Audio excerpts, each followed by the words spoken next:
మంత్రి కింజరపు అచ్చెన్నాయుడు శ్రీకాకుళం జిల్లా పలాసలో పర్యటించారు. పలు అభివృద్ధి కార్యక్రమాలకు శంకుస్థాపన చేశారు. పలాసలో కాసేబుగ్గ చిన్నబండ వద్ద 46 కోట్ల రూపాయలతో ఆర్ఓబి రైల్వే బ్రిడ్జ్ పునర్నిర్మాణ పనులకు శంకుస్థాపన చేశారు. వచ్చే ఏడాది మార్చికి బ్రిడ్జి నిర్మాణం పూర్తి చేసి ప్రజలకు అందుబాటులోకి తీసుకొస్తామని, పలాసలో ఎయిర్పోర్ట్ నిర్మాణంకు రైతులు సహకరించాలన్నారు.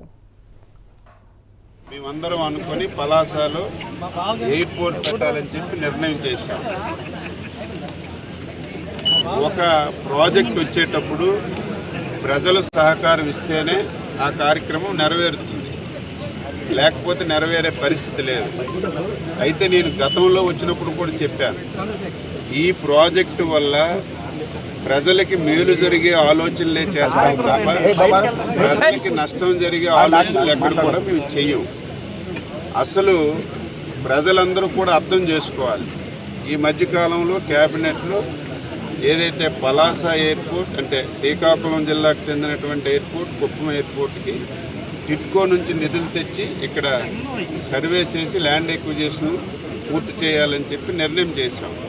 ఇక్కడ రైతులు ఆందోళన చెందుతున్నారు.